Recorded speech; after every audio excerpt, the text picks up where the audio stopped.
Mr. President Sir, Honorable Principal, respectable teachers and my school fellows, Assalamu Alaikum. Today, we gather right here to celebrate 84th Pakistan Day and mark the historic Lahore Resolution of 1940. On this day, we pay tribute to the founding fathers of our country and remember their unfluctuating commitment for achievement of separate homeland for the Muslims of India. As we gather right here on this event of 23rd March, allow us to mirror at the achievements and challenges faced by using our notable kingdom within the beyond real.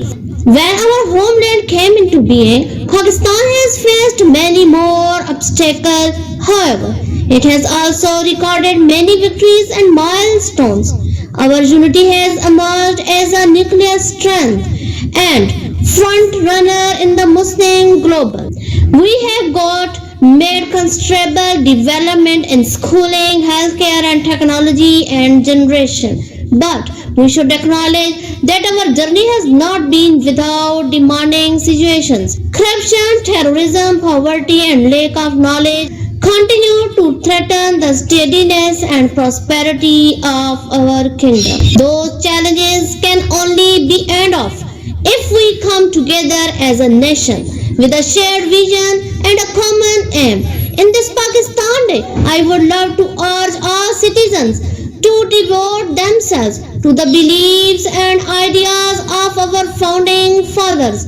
Allow us to recommend ourselves to the values of solidarity, faith, discipline and paintings towards the betterment of our country. Let us strive to make Pakistan a wealthy, strong and secure United States of America in which every citizen has get admission to education, healthcare and economic possibilities. In end, I would love to increase my warm greetings to all of you in this Pakistan Day.